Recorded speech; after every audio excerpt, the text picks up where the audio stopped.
Hello viewers, வணக்கம் and welcome to my channel நம்ம வீட்டு ஸ்பெஷல். இன்னைக்கு நம்ம பாசிப்பருப்பு போட்டு ஒரு புடலங்காய் கூட்டு எப்படி செய்கிறேங்க தான் இன்றைக்கி நம்ம பார்க்க போகிறோம். அதுக்கு என்னென்ன பொருள் தேவை அப்படிங்கிறத ஃபஸ்ட்டு பார்த்துடலாம். இங்கே நான் புடலங்காய் ஒரு 1/4 கிலோ வாங்கி நல்லா தோல் சீவி இந்த மாதிரி குட்டியாக கட் பண்ணி வச்சுருக்கேன். அதுக்கப்புறமா பாசிப்பருப்பு ஒரு 150 கிராம். இதை நான் ப்ரெஷர் பேனில் குக் பண்ணி ஒரு 5 மினிட்ஸ் நல்லா குழைவாக வேக வச்சு எடுத்திருக்கேன். அதுக்கப்புறம் ஒரு 4 சின்ன வெங்காயம், அதையும் குட்டி குட்டியாக கட் பண்ணி வச்சுருக்கேன். ஒரு மீடியம் சைஸ் தக்காளி, அதை குட்டியாக கட் பண்ணி வச்சுருக்கேன். நம்ம டிஷ்ஷுக்கு தேவையான அளவுக்கு உப்பு அண்ட் தாளிக்கிறதுக்கு கொஞ்சமாக எண்ணெய், பெருங்காயத்தூள், கடுகு, உளுந்தம்பருப்பு, ஒரு காஞ்ச மிளகாவை நான் 2ஆக நறுக்கி வச்சுருக்கேன், கருவேப்பிலை, கொஞ்சமாக ஒரு மஞ்சத்தூள். அவ்வளோதாங்க இந்த டிஷ்ஷுக்கு தேவையான பொருட்கள். ஸோ வாங்க இது எப்படி செய்யலாங்கிறத பார்த்துடலாம். இப்போது ஸ்டவ்வை ஆன் பண்ணி ஒரு பாத்திரம் வச்சு அதில் தாளிக்கிறதுக்கு கொஞ்சமாக எண்ணெய் ஊற்றியிருக்கேன். எண்ணெய் காஞ்சதுக்கப்புறம் கொஞ்சமாக நம்ம வச்சுருக்க இந்த கடுகு, உளுந்தம்பருப்பு, கறிவேப்பிலை இதை போட்டு தாளிக்கணும்.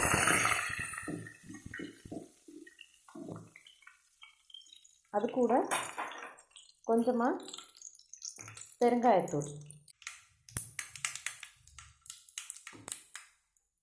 பெருங்காயம் ஆட் பண்ணதுக்கப்புறமா நம்ம கட் பண்ணி வச்சுருக்க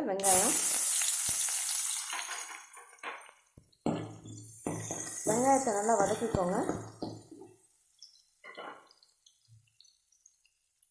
வெங்காயம் வதங்கினதுக்கப்புறம் நம்ம நறுக்கி வச்சுருக்க ஒரு மீடியம் சைஸ் தக்காளியும் அது கூட ஆட் பண்ணுறோம்.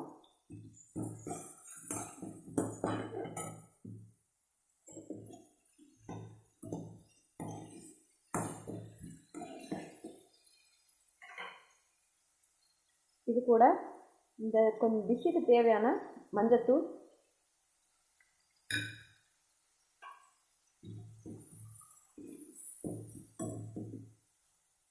எல்லாமே எண்ணெயில் நல்லா வதங்கணும், அப்போ தான் டேஸ்ட்டாக இருக்கும்.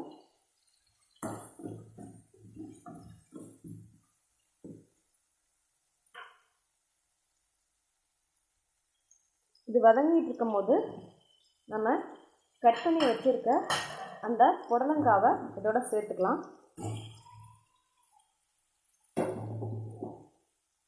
புடலங்காய் ஆட் பண்ணதுக்கப்புறம் எல்லாத்தையும் ஒரு தடவை நல்லா மிக்ஸ் பண்ணி எடுத்துக்கோங்க.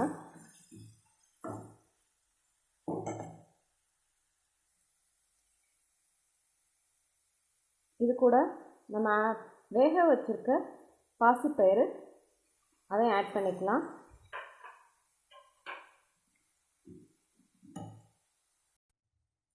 இப்போது இந்த டிஷ்ஷுக்கு தேவையான அளவுக்கு சால்ட், இந்த காய் வேகிற அளவுக்கு கொஞ்சமாக தண்ணி சேர்த்துக்கோங்க. ரொம்ப வேண்டாம், ஜஸ்ட் அது மூழ்கிற அளவுக்கு சேர்த்தா போதும். இந்த ஸ்டேஜில் நீங்கள் சால்ட் செக் பண்ணி பார்த்துக்கோங்க. உங்களுக்கு வேணும்னா கொஞ்சம் கூட ஆட் பண்ணிக்கோங்க.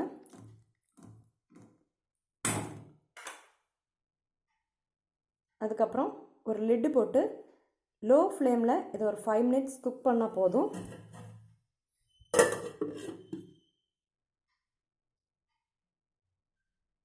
அவ்வளோதாங்க, நம்மளோட புடலங்காய் பாசிப்பருப்பு கூட்டு ரெடி ஆயிடுச்சு.